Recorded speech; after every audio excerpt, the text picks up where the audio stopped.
بسم اللہ الرحمن الرحیم۔ السلام علیکم ناظرین، آج کی اس ویڈیو میں ہم حضرت علی رضی اللہ تعالی عنہ شیر خدا کے کچھ مختصر حالات ذکر کریں گے۔ آپ رضی اللہ تعالی عنہ کا اسم گرامی علی ہے اور کنیت ابو الحسن اور ابو تراب ہے۔ آپ رضی اللہ تعالی عنہ کا لقب حیدر ہے۔ آپ رضی اللہ تعالی عنہ کے والد ابو طالب اور والدہ فاطمہ رضی اللہ تعالی عنہ بنت اسد ہے۔ آپ رضی اللہ تعالی عنہ رشتے میں حضور نبی کریم صلی اللہ علیہ وسلم کے چچا زاد بھائی اور داماد ہے۔ حضرت سیدنا علی المرتضی رضی اللہ تعالی عنہ حضور نبی کریم صلی اللہ علیہ وسلم کی پیدائش کے 30 برس بعد مکہ مکرمہ میں پیدا ہوئے۔ آپ رضی اللہ تعالی عنہ کی پیدائش خانہ کعبہ میں ہوئی تھی اور آپ رضی اللہ تعالی عنہ کے منہ میں حضور نبی کریم صلی اللہ علیہ وسلم نے اپنا لعاب ڈالا تھا، اور آپ رضی اللہ تعالی عنہ کا اسم مبارک علی بھی حضور نبی کریم صلی اللہ علیہ وسلم کا تجویز کرتا ہے۔ حضرت سیدنا علی المرتضی رضی اللہ تعالی عنہ کے والد ابو طالب چونکہ کثیر العیال تھے، چنانچہ آپ رضی اللہ تعالی عنہ کی پرورش کی ذمہ داری حضور نبی کریم صلی اللہ علیہ وسلم نے سنبھال لی، اور یوں آپ رضی اللہ تعالی عنہ نے کاشان نبوت اور آغوش نبوت میں پرورش پائی۔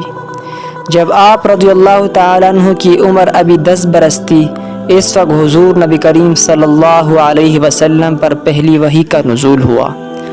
آپ کو یہ سعادت بھی حاصل ہے کہ آپ بچوں میں اسلام قبول کرنے والے سب سے پہلے ہیں، جبکہ دین اسلام قبول کرنے والے اولین لوگوں میں سے ہیں۔ حضرت سیدنا علی المرتضی رضی اللہ تعالی عنہ نے دین اسلام قبول کرنے کے بعد اپنی زندگی دین اسلام کی ترقی ترویج کے لیے وقف کر دی، اور ہر مشکل مصیبت گھڑی میں حضور نبی کریم صلی اللہ علیہ وسلم کے شانہ بشانہ کھڑے رہے۔ آپ رضی اللہ تعالی عنہ نے کفار کے ساتھ جنگ میں بہادری کے ایسے جوہر دکھائے جو تاریخ کے اوراق میں سنہرے حروف سے درج کیے گئے۔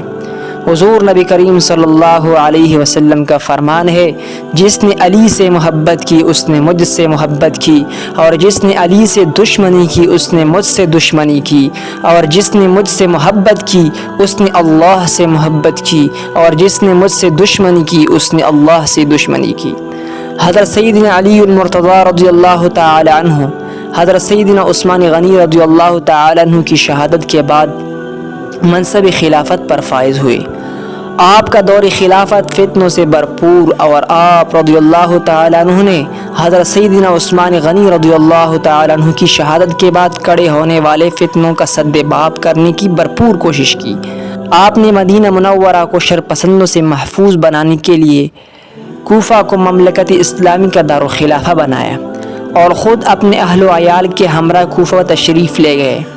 آپ پر 17 رمضان المبارک 63 ہجری میں ابن ملجم نے بوقت نماز فجر قاتلانہ حملہ کیا، جس سے آپ شدید زخمی ہو گئے، اور پھر بالآخر 30 رمضان المبارک 63 ہجری کو اس جہاں فانی سے آپ رضی اللہ کی نماز جنازہ آپ رضی اللہ تعالی عنہ کے صاحبزادے حضرت سیدنا امام حسن رضی اللہ تعالی عنہ نے پڑھائی، اور آپ کو دارالامارت کوفہ میں مدفون کیا گیا۔